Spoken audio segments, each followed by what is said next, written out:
డబ్బుకి విలువ. ఈ కలియుగంలో డబ్బుకి ఎంత విలువ ఉందంటే, అదే డబ్బు లేకుంటే మనిషిని ఎంత అసమర్థతగా చేస్తారో ఇది వినండి. 4,000 నోట్లోకి వెళ్ళాలన్నా, 4 గంటలు నువ్వు ప్రశాంతంగా పడుకోవాలన్నా, నీ కోసం వచ్చిన వాళ్ళు నీ పక్కన నిలబడాలన్నా, నీ దగ్గర ఉండాల్సింది డబ్బు. 10 మందిలో గౌరవాన్ని నిలబెట్టేది డబ్బే. అయిన వాళ్ళ ముందు నిస్సహాయుడిగా నిలబెట్టేది అదే డబ్బే.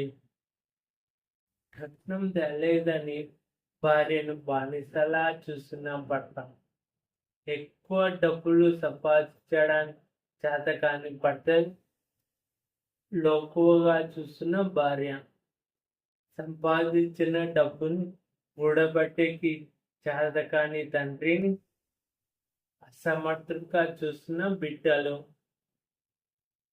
సంపాదించేకి చేతకాని బిడ్డలను చేతకాని వాళ్ళలా చూస్తున్న తండ్రి.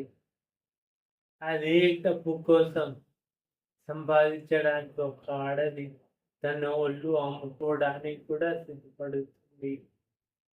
డబ్బు సంపాదించడానికి ఒక మగవాడు కుటుంబాన్ని అయిన వాళ్ళని వదిలి రాష్ట్రాలకు విదేశాలకు వెళ్తాడు.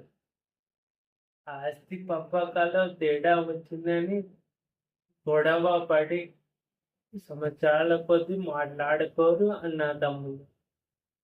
పంపకాల్లో అమ్మ బంగారం నాకు రాలేదని గొడవ పడి పుట్టింటి గడప తక్కనని శపథం చేసిన అక్క చెల్లెలు.